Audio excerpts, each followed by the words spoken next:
이렇게 한 식구라는 게 얼마나 좋은지 몰라요. 여러분 중에 많은 분들도 그렇겠지만 제가 이제 미국에 공부하러 처음 와서 이제 신학교를 졸업하고 또 다른 학교를 가고 졸업하고 이렇게 하면서 늘 마음에 유학생이다 그런 생각이 들더라고요. 그러면 이제 여행을 많이 하고 집으로 돌아가야지 그런 생각을 늘 많이 했어요. 그러니까 이민자의 삶을 잘 이해를 못했어요. 그러다가 이제 미국 교회 봉사하고 그렇게 하면서도 교회 봉사하면서도 그 만나는 사람들이 주로 미국 사람들이고 이민으로서의 삶의 어떤 느낌이 없더라고요. 그러다가 이제 학교를 다 졸업하고 이제 휴스턴에 있는 이제 어떤 한 교회에서 큰 교회에서 부목사로 이제 가게 됐는데 그때부터 제가 바로 이제 내가 이민자가 됐구나 그런 생각이 들더구만요. 여러분도 아마 공부하신 분들은 다 그럴 거예요. 처음에는 공부하고 한국에 돌아갈 수 있다, 또 돌아갈 가능성이 많다 생각을 하니까 이민자의 삶이 뭔지를 잘 피부로 못 느끼는데 막상 딱 이렇게 이제 내가 이민자의 삶을 살아가는구나 할 때 가장 중요하게 떠오르는 분들이 있더라고요. 그게 누구냐면 교회 한 식구입니다. 미국 사회에 사는 분들 여기 많죠. 1.5세도 많고 2세도 많습니다. 제 한국말도 잘 못 알아듣는 분들도 좀 있어요. 제가 알죠. 그런데 그냥 에일리언, 그러니까 여기에 사는 거주민이 아니고 그냥 잠깐 왔다가 몇 년 살고 간다 생각하면 그 별로 안 외로워요. 가면 되니까. I have home to go. 집에 갈 집이 있잖아요. 그죠? 근데 이제 그게 여기가 내 집이다. 그렇게 하고 나니까 교회처럼 우리의 마음을 푸근하게 해주는 데가 없더라고요. 여러분 어떠세요? 이 중에 유학생도 아직 있고 그래서 뭐 나는 뭐 집이 있어 갈 집이 있어 하겠지만 대부분 분들이 다 이제 이민자의 삶을 함께 살아가는데 이민의 삶에 있어서 한 형제자매의 중요성은 정말 세상에 뭐하고도 비교할 수 없어요. 한 사람 한 사람이 소중한 거예요. 옆에 있는 인간을 한번 쳐다보십시오. 인간이 얼마나 소중한 인간인지, 정말 나한테 얼마나 소중한 사람인지.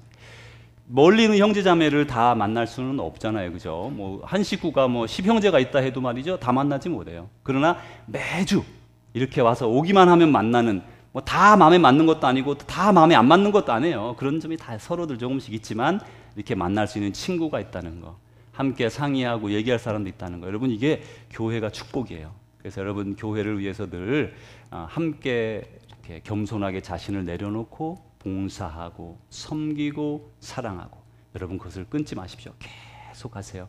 여러분이 그렇게 할 때 교회가 점점 더 아름다워지고 또 멋있는 그런 교회로 발전하게 됩니다. 이제 오늘 말씀을 나누려고 하는데 오늘 말씀은 우리들에게 몇 가지 새로운 생각들을 주게 될 겁니다. 먼저 오늘은 주님의 초대 14번째 시간이 됩니다. 이제 다음 주가 15번째 시리즈가 돼서 우리가 산상보훈을 주님의 초대라 이름을 붙여서 이렇게 조그마한 바위도 2개 갖다 놓고 그렇게 이제 15번에 끝나게 됩니다. 원래 계획은 한 25번 정도는 할 거라고 생각을 했는데 이제 오늘 하고 다음 주 해서 15번째로 주님의 초대의 시간이 끝나요. 다시 말하면 연속극 단막극을 할 때 쫙 가다가 막 뒤에 가면 막 이렇게 점점점 클라이막스가 다가오고 그리고 탁 막을 내리는 것처럼 우리 연속극 시리즈 말씀이 오늘 14번째입니다. 상당히 중요도가 저해가고, 특별히 오늘 성경 우리가 읽은 마태복음 5장, 6장, 7장 산상보훈은요 성경의 다른 어느 부분하고 달라요. 어느 부분하고 달라요. 다른 데는 이렇게 지엽적인 거를 말씀하고 있다면 마태복음 5장, 6장, 7장에 나타나는 산상보훈, 예수님의 초대는 우리를 직접적으로 믿음으로 올 거냐 말 거냐를 결정하게 만드는 말씀이에요. 그래서 이제 오랫동안 예수를 믿었다, 나는 주여 주여 그렇게 하며 살았습니다, 이렇게 했다 하더라도 내가 정말 마음으로 주님을 받아들여 그 생각대로 내가 살아갈 것이냐, 아니면 그거는 그럴 수 없다, 이렇게 내가 하나님의 사람이 될 거냐 말 거냐를 결단하도록 불러주는 게 산상보훈이에요. 그래서 제 말을 완전히 다 이해 못하는 분들이 여기 계시지만 그렇다고 해도 또 한국말에도 더 못 알아들을 수 있어요. 오해도 되고 말이죠. 그런데 중요한 것은 오늘하고 다음 주 주일의 말씀 속에서 여러분이 내가 아름다운 믿음, 주님이 원하는 믿음, 예수님 같은 삶으로 따라갈 것이냐, 아니면 거기까지는 안 하고 그냥 적당하게 믿음 생활을 할 것이냐를 결정하는 그런 2번의 시간이 될 겁니다. 그래서 다른 때보다도 더 이렇게 집중해서 여러분이 듣게 되리라고 생각이 됩니다. 눈은 눈으로, 이는 이로 갚으라. 여러분 그런 법 들어보셨죠? 눈은 눈으로, 이는 이로 갚으라. 이것을 세상에서는 렉스 텔리오니스라고 부릅니다. 이 법은 주전 2200년경, 그러니까 함무라비 법전에도 나타나는, 그러니까 지금으로부터 4200년 전 법전에도 나타나는 아주 오래된 고대법입니다. 그런데 이것은 이는 이로 눈은 눈으로 갚으라, 동일보복법이라 이렇게 한국말로 부릅니다. 그런데 이 보복법이 하나님에 의해서 제정되었다는 것을 성경에서 우리는 알 수가 있어요. 자, 여러분 이제 동일보복법, 이렇게 렉스 텔리오니스, 이것을 들으면 사람마다 생각이 다릅니다. 이는 이로, 눈은 눈으로. 그럼 이렇게 좀 약간은 좀 부담이 가는 말씀이라고 할 수 있어요. 용서를 생각하는 우리에게 이게 무슨 말이지? 그런 생각을 하게 만들어 줍니다. 오늘 우리가 이제 이 동일보복법, 렉스 텔리오니스를 듣게 되면 조금 더 여러분이 성경의 말씀과 하나님의 뜻을 조금 더 잘 이해할 수 있을 거예요. 먼저 출애굽기 21장의 말씀을 봅니다. 이렇게 되어 있습니다. 그러나 다른 해가 있으면 값되 생명은 생명으로, 눈은 눈으로, 이는 이로, 손은 손으로, 발은 발로, 된 것은 된 것으로, 상하게 한 것은 상함으로, 때린 것은 때림으로 갚을지니라. 그대로 갚아줘라. 출애굽기 21장에 말씀했어요. 하나님의 말씀입니다. 다시 계속해서 레위기 24장의 말씀입니다. 사람이 만일 그의 이웃에게 상해를 입혔으면 그가 행한 대로 그에게 행할 것이니 상처에는 상처로, 눈에는 눈으로, 이에는 이로 갚을지라. 남에게 상해를 입힌 그대로 그에게 할 것이며, 그대로 하라. 하나님의 말씀입니다. 세 번째 신명기 19장의 말씀입니다.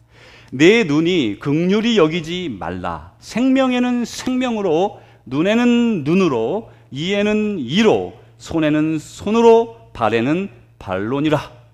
하나님의 말씀입니다. 지금 우리가 읽은 이 모세 오경의 말씀을 우리가 읽게 되는데, 출애굽기, 레위기, 신명기, 하나님께서 이스라엘 백성에게 처음 주신 모세 오경 중에 중요한 말씀이에요. 이 이스라엘 사람들은 이 부분은 아주 철저하게 받아들이는 부분인데, 거기에서 렉스 텔리오니스를 말씀하고 있는 거예요. 이는 이로, 눈은 눈으로 갚으라. 동일하게 보복하라. 자, 이제 이 법의 의미를 한번 찾아봅니다. 두 가지 의미가 있습니다. 첫 번째로는 정의를 세우려는 거예요. 공의를 세우려는 거예요. 잘못한 사람에게 벌 주라, 이 말이에요. 잘못한 사람이, 어떤 사람이 잘못을 했으면 그 잘못에 대한 대가가 있다, 이걸 말씀해 주는 거예요. 우리 그리스도인들이 많이 놓치는 게, 내가 잘못하면 예수 그리스도가 대신 받는다, 대가가 나에게 없어요. 자유롭죠. 죄에서 자유로운 거예요. 죄에서 자유로운 우리가 됐는데, 그 죄에서 자유란 건 나 대신 예수님을 십자가에 못 박을 준비를 하고 살아가는 어리석은 그리스도인들이 너무 많아요. 죄는 내가 짓고 벌은 주님이 받고, 익숙한 거죠. 죄 짓는데 겁이 안 나는 거예요. 왜냐하면 내가 안 받으니까. 그러나 구약에서 렉스 텔리오니스에서 말하는 것은, 죄를 지은 사람은 벌을 그 사람이 받을 걸 예상하고 두렵게 만드는 거예요. 공의를 세우는 거예요. 사회의 공의를 세우는 겁니다.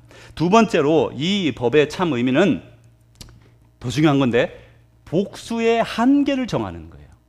이 사회에서 보면 A라는 사람이 요만큼 어떤 사람에게 가해를 했으면 B는 그만큼 똑같이 하고 똑같이 가해를 하고, 자, 너하고 나하고는 끝났다, 이렇게 여러분 끝납니까? 안 끝납니까? 잘 안 그러잖아요. 그죠? 이만큼 줬죠? 그러면 난 이만큼 주고, 그러다가 집안이 싸워서 로미오와 줄리엣 같은 그런 연극이 다 나오지 않아요?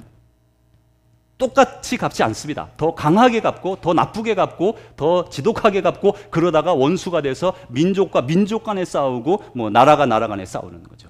이렇게 발전하는 게 사회의 모습인데, 예수님은 그렇게 하지 말아라. 동일하게만 갚아줘라. 그래서 여기에서도 주님께서 지금 말씀하시는 것은, 복수의 한계를 규정해서 잘못한 사람, 잘못할 수 있잖아요. 살다 보면 그 사람에 대해서 과하게 벌하지 않고 잘못한 것만큼만 벌을 하라, 이런 말씀을 주고 있는 거예요. 그런데 이 법에는 하나님의 사랑과 자비와 공의의 정신이 들어있는 걸 여러분 아셔야 됩니다. 한번 보실까요? 레위기 19장 18절에 이렇게 주님이 말씀하셨어요. 원수를 갚지 말며 동포를 원망하지 말며. 원수를 갚지 마라. 조금 전까지 뭐라 그러셨어요? 손에는 손, 이에는 이. 근데 이 다른 본문에서 원수를 갚지 마라, 동포를 원망하지 마라. 자, 계속해서 나갑니다. 잠언 25장. 내 원수가 배고파하거든 식물을 먹이고 목말라 하거든 물을 마시오라. 아, 이게 웬일이에요? 원수가 배고파하면 어허 잘 됐구나 하고 웃으며 박장대소 할 일인데 그를 먹이고 입히고 제공을 하라는 말씀이에요. 눈은 눈으로 이는 이론데 이거 어떻게 된 것일까요? 계속해서 또 가봅니다. 잠언 24장의 말씀입니다. 너는 그가 네게 행함같이 나도 그에게 행하여 그 행한 대로 갚겠다 말하지 말지니라. 정확하게 금지하는 거예요. 우리가 무언가 우리에게 한 것만큼 하는 것에 대해서 주님이 바로 금지하는 거예요. 아, 그러면 먼저 렉스 텔리오니스 동일 보복법을 말씀하신 주님, 그리고 또 동일하게 같은 성경에서 보복하지 마라, 원수 갚지 마라 이렇게 말하는 하나님, 우린 여기서 무엇을 찾을 수 있을까요? 우리가 여기서 명심해야 될 상황이 있는데, 지금 동일 보복법 렉스 텔리오니스라고 부르는 것은 개인 대 개인의 관계가 아니라는 거예요. 이것은 개인 대 개인은 용서하고 절대로 보복하지 말라. 오히려 원수가 줄이거든 먹이고 목마르거든 물을 주고 필요한 것이 있으면 나누어 주라 라고 말씀하는, 그게 개인과 개인 대 관계예요. 그런데 여기서 말하는 동일 보복법은 개인을 위한 것이 아니라 그 사회에 부과된 법을 말씀하시는 거예요. 그러니까 이것은 재판관에게 말하는 것이고, 그 공동체의 지도자들에게 어떤 사람이 잘못을 범했으면 그냥 놔주지 말아라. 그러면 공의가 깨지고 억울함을 당한 사람이 생긴다. 그렇기 때문에 그 사람에 대해서 공동체에서 벌을 주어라, 그 말씀이에요. 더 나아가서 이 사람이 혹시 공동체에 힘이 있어서 혹은 여러 가지 교묘하게 빠져나가서 벌을 안 받을 수 있지만 하나님 앞에서 반드시 마지막 날에 벌을 받게 되죠. 그래서 이것은 우리 사람으로 보면, 사람이 이렇게 갚으려고 하고 원수를 갚다 보면 점점점 커지는 원한 관계가 발생하지만, 나는 이미 어떤 피해를 받고 모욕을 받고 또 정말 당하지 않아야 될 일을 당했다 할지라도 그것은 하나님께 다 맡기고, 우리는 그들을 어떻게 해야 돼요? 원수를 어떻게 해야 돼요? 사랑하라는 거예요. 보복하지 말라는 거예요. 그걸 누가 합니까? 공동체에서 하고, 또 나라나 혹은 교회나 그런 오토리티를 가진 공동체가 그들을 반드시 어떻게 하라고요? 처벌하라는 거예요. 만약에 거기서 처벌을 안 받으면 처벌을 받겠지만, 받는다 하더라도 하나님께 역시 처벌을 받는 거예요. 자, 이제 우리가 죄를 범한다는 건 이렇게 무서운 거예요. 이 땅에서는 남들 몰래 마음속으로 악을 꾸밀 수 있지만, 그러나 반드시 깨달아야 될 것은 하나님 앞에서는 반드시 대가를 받게 돼 있어요. 그것은 우리가 죄를 얼마나 무서워해야 되는가를 늘 생각해야 됩니다. 그런데 이제 여기서 이제 이해가 되셨죠? 왜 동일 보복법을 세워놓고 왜 개인에게는 원수를 갚지 말라고 하는지 여러분이 이해가 되셨을 거예요. 이제 넘어가서 오늘 본문 말씀으로 들어오면 이렇게 말씀하세요. 오늘 본문 말씀은 눈은 눈으로 이는 이로 갚으라, 그 동일 보복법이 있는데, 나는 너희에게 말하노니 새로운 원한과 보복이 없는 새로운 사항의 정신을 4가지로 말씀해 주세요. 그러니까 동일 보복법은 공동체에서 하는 것이고 개인적으로 할 수 없는 겁니다. 그렇게 하면 안 되는 겁니다. 그렇게 하지 말라는 것입니다. 그러나 여기서 우리에게 주님은 그 동일 보복법까지도 다 폐지하시면서 우리에게 말씀하시는 게 뭐예요? 우리는 바로 새로운 사랑의 정신을 내가 너에게 계시해 준다. 이제 주님이 그 말씀을 여러분에게 하실 거예요. 여러분 받아들이든지 말든지 여러분의 몫입니다. 내가 하나님의 사람이 될 것인가 아니면 교인으로 남을 것인가, 여러분의 선택이 지금 있습니다. 오늘과 다음 시간에 우리는 정말 중요한 주제에 대해서 말씀을 나누게 될 거예요. 내가 주님의 말씀대로 살 것인가, 그리고 하나님의 사람이 될 것인가, 어느 교회에 소속한 교인으로 살 것인가, 마지막 심판대 앞에서 어떻게 되느냐의 갈림길이 지금 오늘 우리에게 있습니다. 4가지를 주님이 말씀하셨어요. 먼저 오른뺨 왼뺨입니다. 여러분 이 얘기 많이 알잖아요. 다 아는 얘기예요. 성경에 제가 읽어드리면 이렇게 되어 있어요. 누구든지 내 오른뺨 뺨을 치거든 왼뺨도 돌려대며. 혹시 저는 이 말씀을 들으면서 아주 어쩔 줄 모르겠더라고요. 혹시 여러분 중에 과거에 누군가의 뺨을 그냥 힘껏 후려쳐 본 적이 있는 분이 있으시면 마음속으로 손을 탁 들어보세요. 지금 회개하세요. 주님, 내가 그놈이 아무리 잘못했어도 그래서는 안 됐는데 하고 회개하십시오. 좀 더 넘어갑니다. 만약에 누군가가 여러분 인생에 있어서 여러분의 뺨을 후려갈긴 놈이 있다면 지금 이 시간 그 사람을 생각하십시오. 그리고 용서하세요. 열받죠. 오해를 해서 혹은 일부러 나를 미워해서 혹은 그 사람이 힘이 세고 강해서 그 힘으로 억압으로 여러분의 뺨을 후려쳤든 아니면 혹시 우리가 잘못해서 뺨을 얻어맞았든 상관없이 여러분 그 사람을 지금 용서하세요. 우리는 말씀은 묵상하지 않고 종종 어떤 사람이 나쁘게 한 말 그거를 막 계속 묵상해서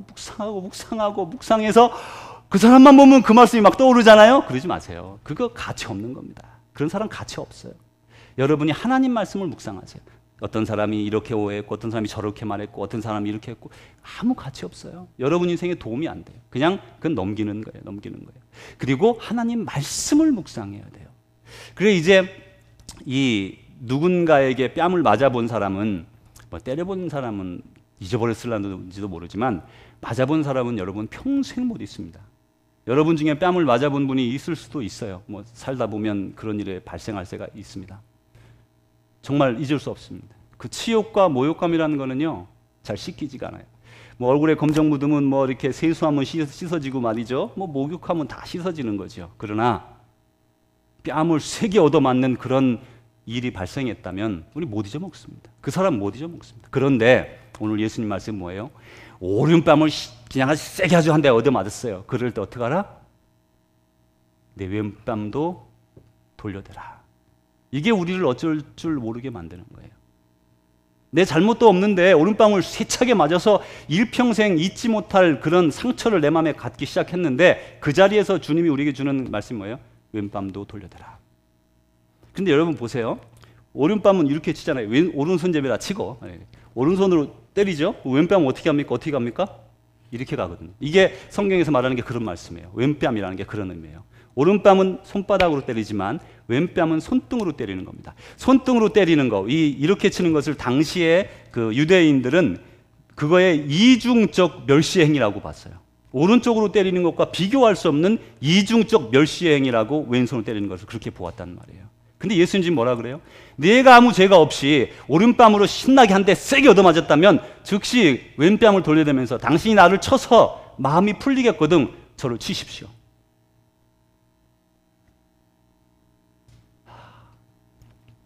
예수님 믿기 어렵죠? 어렵습니다. 쉽다고 생각하지 않습니다. 그 가치가 있어요. 근데 거기에 가치가 있어요. 그래서 오늘 제가 처음부터 지금 이 순간은 내가 예수님의 십자가의 사랑의 길을 걸을 것이냐 내 마음대로 적당하게 살고 교인으로 남을 것이냐 여러분 결단하라는 말씀이에요. 오늘이 결단의 자리예요. 나이가 많건 적건 얼마나 믿었건 안 믿었건 상관없어요. 형식적인 믿음 소용없다고 제가 여러 번 말씀드리죠. 믿음은 형식이 아닙니다. 주여 제가 주님을 이제까지 믿고 수십 년을 따랐습니다. 주님 저를 모르시다니요. 주님 뭐라 그럽니까? 나는 너를 알지 못한다. 악하고 게으른 자와 떠나가라. 주여 주여 하는 자마다 다 구원을 받을 것이 아니라 하나님의 뜻대로 행하는 자라야 하리라. 성경에 보면 내가 마음으로 믿어 구원에 이르고 의에 이르고 입으로 시인하여 구원에 이른다는 말씀이 있어요. 입으로 믿어서 구원에 이른다는 거예요. 입으로 시인해서. 자, 그러니 우리는 다 시인하지 않습니까? 나는 하나님을 믿고 하나님의 아들 예수 그리스도를 내가 구세주로 믿습니다. 주님 믿습니다. 이렇게 말을 하는 거예요. 그런 사람은 구원을 받는다는 거예요. 성경 말씀입니다. 그런데 여러분 보세요. 그 성경이 적혀진 상황과 컨텍스트는 이런 거예요. 지금 아이시스나 북한 같은 데 가면 그 사람들이 그렇게 말을 하죠. 아이시스에 그 많은 사람들이 이제 크리스천들이 잡혀갑니다. 시리아 혹은 이집트 혹은 다른 리비아 이런 쪽에서 그 사람들이 쳐들어와서 잡아간다니까요. 학교를 통째로 잡아가고 애들을 잡아가고 가서 크리스천들을 지역을 알고 크리스천들을 잡아가요. 잡아가서 그들에게 요구하는 게 딱 하나예요. 하나님을 부인하고 예수님을 부인하고 알라를 믿으라. 그러면 즉시 해방이에요. 즉시 석방이에요. 만약에 거부하면 너는 총살될 것이고 내 딸은 다른 남자들에게 욕을 보일 것이고 내 딸은 팔려나갈 것이다. 그런 자리에서 당신이 아무리 그렇게 말을 해도 주님은 나의 구주이십니다. 그 고백을 말하는 거예요. 그 고백을.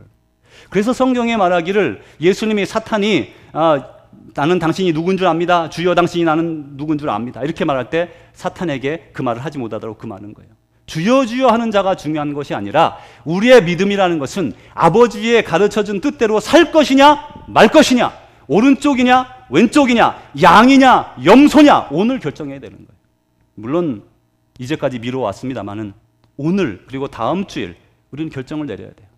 왜냐하면 그것이 마지막에 우리가 언제 이 땅을 어떤 방식으로 떠나갈지 모릅니다. 그런데 그때 주님 앞에 섰을 때에 넌 왜 내 길을 따르지 않았니? 라고 반드시 물어보기 때문에 그래요. 거기에서 우리의 생사가 갈리기 때문에 그래요. 거기에서 화와 복이 갈리기 때문에 그렇다는 말씀이에요. 자, 이제 이렇게 예수님은 오른뺨 뺨을 맞았을 때 왼뺨을 돌려대고 왼뺨까지 맞은 다음에 분개하지 말아라, 보복하지 말아라 이렇게 말씀하고 있어요. 보복하려는 생각은 조금도 갖지 말아라. 그리고 예수님은 친히 이 말씀대로 하셨습니다. 대제사장들과 바리새인 서기관들이 예수님에 대해서 이렇게 모욕합니다. 먹기를 탐하는 자요, 또 술을 즐기는 자다. 그리고 세리와 창녀의 친구라고 모욕했습니다. 그뿐 아니라 예수님은 동족들에게 붙잡히고 로마 병사들에게 매맞고 같은 유대인들에게 침뱉음을 받고 십자가에 못 박히면서도 예수님은 분개하지 않으셨어요. 자기를 비웃고 모욕하고 못 박고 때리고 하는 사람들을 향하여 하나님 저들이 알지 못하고 이를 행합니다. 저들의 죄를 용서하여 주옵소서. 예수님은 그 길을 우리에게 이미 말씀하셨고 마지막 그 자리에 섰을 때에 그 일을 행하면서 우리에게 보여주셨던 것이죠. 그러므로 우리는 주님이 그렇게 모욕을 받으면서 되갚지 않고 원수 갚지 않고 보복하지 않고 끝까지 그들을 위해 기도하고 사랑했던 것처럼 그게 바로 십자가의 길이고 그 길을 우리에게 보여주신 것처럼 우리도 그 길로 걸어오라고 주님이 우리를 부르시는 것입니다. 이제 두 번째는 속옷과 겉옷 이야기입니다. 성경에서 이렇게 말씀하셨어요. 너를 고발하여 속옷을 가지고자 하는 자에게 겉옷까지도 가지게 하라. 속옷을 가지려고 하는 자에게 겉옷까지 줘버려라 이렇게 말씀합니다. 이 속옷이라는 것은 당시에는 키톤이라고 부르는 것인데 이렇게 통짜로 짠 거예요. 위아래 이렇게 통짜로 쫙 짜서 몸이 쑥 들어가면 되는 거죠. 그래서 이것으로 이제 속옷을 삼았고 이 속옷은 가난한 사람들도 여벌 하나 정도는 있었다고 합니다. 그러니까 무명이나 뭐 이런 걸로 만든 아주 그런 속옷이죠. 그리고 겉옷이 있는데 이 겉옷은 보통 사람들 대부분 하나밖에 없는 옷이랍니다. 이건 평소에는 이렇게 낮에는 두르고 다니다가 저녁에는 그것을 펴서 이불 삼아 이렇게 또 보니까 이불이나 뭐 깔개 삼아서 잠을 자는 용도였어요. 그래서 성경에 보면 이 낮에 그 겉옷을 전당 잡았다면 저녁에 돌려주어야 한다 이렇게 규정하고 있는 거예요. 그만큼 필수 불가결한 이불이면서 옷이면서 한 것이에요. 그런데 그것을 예수님 말씀하시기를 누가 너에게 네 속옷을 뺏으려고 하면 겉옷까지 내어주라. 어떻게 잘하는 거예요, 그죠? 뭘 덮고 자요 오늘부터? 예수님 그렇게 우리를 부르시는 거예요. 여기에 넘어서면 신뢰라는 게 따라옵니다. 내가 내 속옷과 겉옷을 남에게 이 사람에게 뺏긴다 할지라도 하나님은 나에게 속옷과 겉옷을 제공하실 것이라는 신뢰, 믿음, 그것이 바로 우리를 힘있게 믿음으로 나갈 수 있게 해주는 거예요. 예수님은 자기의 권리는 잃어버리고 내가 가진 사랑의 의무에 집중하라고 말씀하는 거죠. 내가 찾아야 할 권리, 내 목소리, 내 자신에게 집중하는 것이 아니라 내가 어떻게 사랑의 의무를 감당할까? 그것에 대해서 집중하라는 말씀이에요. 세 번째, 오리 심리 이야기가 있습니다. 이것은 누가 오리를 함께 가달라고 하거든 심리를 가져오라 이렇게 말씀했어요. 이게 뭐 날이 아주 좋아가지고 산포하기에 좋은 날씨면 산책 삼아 같이 가줄 수 있겠죠. 그런데 그렇지 않은 뙤약볕이다 아니면 아주 추운 때다고 하면 얘기가 조금 달라집니다. 거기다가 그냥 가는 게 아니라 아주 무거운 짐을 등에 지고 돌덩이 같은 걸 지고 따라오라 그러면 얘기가 더 달라지죠. 여기서 나타나는 이 억지로 가게 하다, 오리를 억지로 가게 하거든 하는 단어는 이 팔레스타인 같이 피지배 지역에서 나타나는 그런 내용입니다. 당시 팔레스타인은 로마의 속국이었어요. 로마의 지배를 받고 있는 상태인데 로마 사람들이 군인이거나 어떤 오토리티를 가진 사람이 누구든지 그 팔레스타인 사람을 딱 붙잡고 자 너는 여기서부터 이것을 들고 저기까지 나를 따라오너라 그러면 해야 돼요. 이 사람들이 이 기록에 보면 이 부역 갑자기 내 계획이 다 있는데 그런 거 상관없이 언제든지 붙잡히면 일을 해야 되는 부역이나 노동이나 혹은 다른 일들에 대해서 무척 두려움을 가졌다고 기록이 되어 있어요. 예수님이 이제 십자가의 상에 올라가실 때도 힘이 없어 올라가시지 못하자 구레네 사람 시몬이 등치 좋은 사람 지나가다가 붙잡혀가지고는 거기에 그 십자가를 무겁게 꼭대기까지 지고 가지 않았습니까? 그런 것처럼 아무 말 없이 그냥 해야 되는 부역이었어요. 그런데 이제 이게 노동만이 아니고 이들은 강제로 음식도 해줘야 됐고 숙소도 제공해야 됐고 말과 또 노역을 다 제공해야 됐다고 그래요.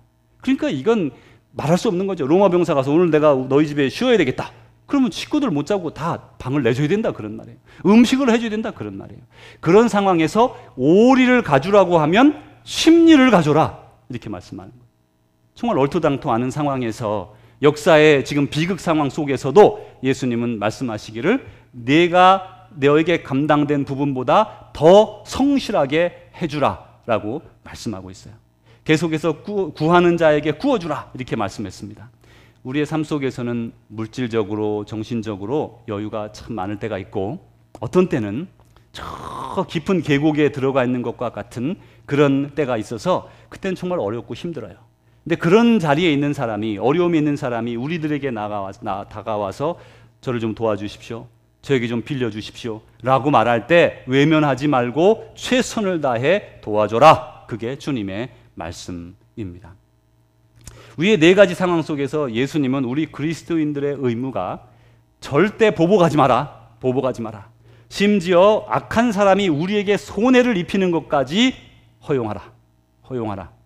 어려운 사람을 최선을 다해 도와주어라. 이렇게 가르쳐주고 있는 것이에요.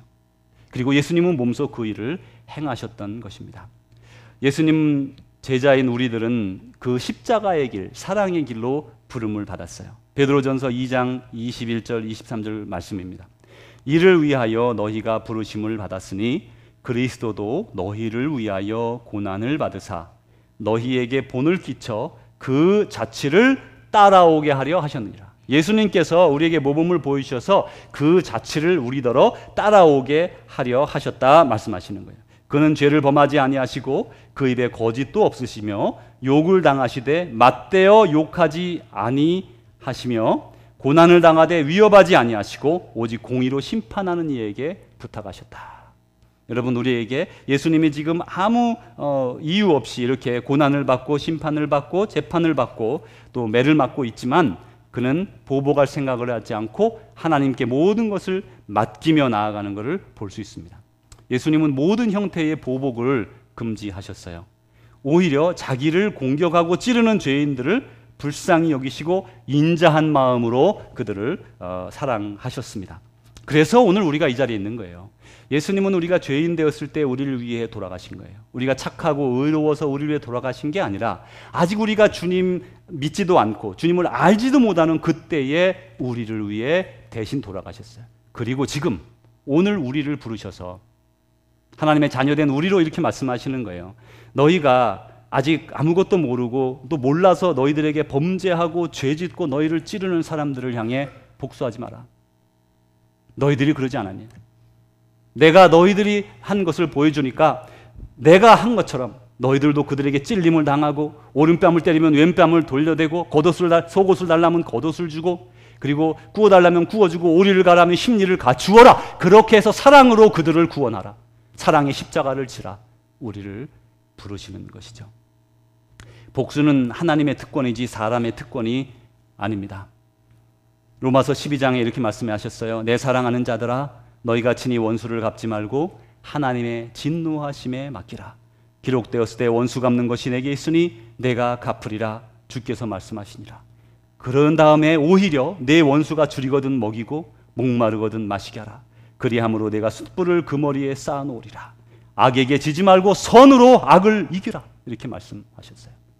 여러분에게 다가오는 악한 손길이 있습니다. 그게 바로 여러분이 십자가의 길을 걷는 증거를 하나님께 보여드릴 수 있는 아주 좋은 시간이에요. 베드로전서에 계속해서 이렇게 베드로가 주의 말씀을 전합니다. 너희들이 애매히 고난을 받고 참으면 그리고 그들을 용서하고 사랑하면 그것이 하나님 보시기에 아름다우니라. 하나님 보기에 아름다운 일. 여러분, 우리는 어떠한 불의에 대해서도 용납하거나 참아서는 안 됩니다. 불의를 용납하지 마십시오. 죄를 받아들이지 마십시오. 죄에 가담하지 마십시오. 악행은 벌하고 방어해야 합니다. 악행으로부터 방어해야 합니다. 근데 그는 공동체의 사항이에요. 우리 개인들은 악한 자를 대적하지 말라고 말씀합니다. 우리의 손으로 원수를 갚지 말라는 거예요. 내 손으로 내 원수를 갚지 말라는 거예요. 우리는 오히려 악을 선으로 갚으라는 십자가의 길로 부름을 받았어요. 이제 여러분이 앞으로 살아가면서 이러한 일을 얼마나 많이 당하겠어요. 애매히 고난받고 욕먹고 뺨을 맞고 모욕당하고 모독당하고. 그럴 때 여러분이 어떻게 하느냐에 따라 여러분은 주님을 따를 것이냐 말 것이냐를 결단하게 될 거예요. 여러분의 결단이 옳은 결단이 되기를 원합니다. 주님의 부르심에 외면하지 마십시오. 그냥 교회 왔다 갔다 하는 것, 그것으로 만족하지 마십시오. 교인으로 불리우는 것에 만족하지 마십시오. 정말 예수님을 닮은 예수님의 제자가 되세요. 그리스도의 길, 그 십자가의 길, 사랑의 길로 걸어가십시오. 그러면 우리는 그러면서 예수님을 닮아 있는 자신을 발견하게 될 것입니다. 기도하겠습니다. 하나님 아버지, 감사합니다. 오늘 말씀을 통해서 다시 한번 우리 믿음 중심을 흔들어 놓는 주의 부르심을 듣습니다. 주님, 도와주십시오. 우리를 도와주십시오. 어떻게 우리가 원수를 사랑합니까? 어떻게 원수를 용서합니까? 원수가 줄이면 먹이고 배고프면 먹이고 줄이면 물을 마시게 하고 그렇게 하겠습니까? 그러나 하나님, 예수 그리스도의 보혈의 능력으로 우리가 그렇게 하기를 원합니다. 주님, 우리에게 힘과 능력을 더해 주십시오. 오늘 우리가 그렇게 살아가기로 작정하고 하나님 앞에 무릎 꿇습니다. 주님, 우리를 받아주시고 그 사랑의 십자가의 길로 우리 모두 걸어갈 수 있도록, 그래서 마지막 주님 앞에 섰을 때 잘했다 충성된 종아, 큰 기쁨에 참여하라 칭찬 듣는 주의 백성들 되게 하여 주옵소서. 예수님 이름으로 축복하며 기도하옵나이다. 아멘. 사랑하는 주의 제자 여러분, 주님께서 우리의 기도를 다 들으십니다. 응답하십니다. 여러분이 그 사랑의 십자가의 길로 나아가기로 작정하고 기도한 것 들으셨습니다. 능력을 더해 주실 것입니다. 세상 사람이 감히 따라오지 못하는 놀라운 사랑의 십자가의 길로 여러분 모두 나아가서 이곳에 수없이 많은 예수 그리스도가 활동하시는 것 같은 그런 위대한 일들을, 하나님이 기뻐하시는 일들을 여러분의 삶으로 이루십시오. 주님께서 함께 하실 것입니다. 이제는 우리 구주 예수 그리스도의 은혜와 하나님의 사랑하심과 성령님의 교통하심이 오늘도 주의 말씀을 듣고 결단하며 주의 사랑의 십자가의 길로 나아가기로, 주님을 닮아가기로 작정하며 소원하며 나아가는 주의 백성들과, 사랑하는 우리 조국 대한민국과 사랑하는 우리 조국 미국 땅과 전 세계 예수 그리스도 안에서 함께 믿음의 형제자매 된 모든 이들과, 또한 많은 박해와 억압 가운데 가족을 잃으며 생명을 잃으며 피해를 받으면서도 꿋꿋이 믿음을 버리지 아니하고 믿음을 지켜나가는 불쌍한 우리 사랑하는 믿음의 형제자매들과, 아직도 주님을 알지 못하여 흑암의 권세 아래 사로잡혀 살아가는 불쌍한 많은 어리석은 이들 위해 이제로부터 영원히 함께 하시기를 축원하옵나이다. 아멘.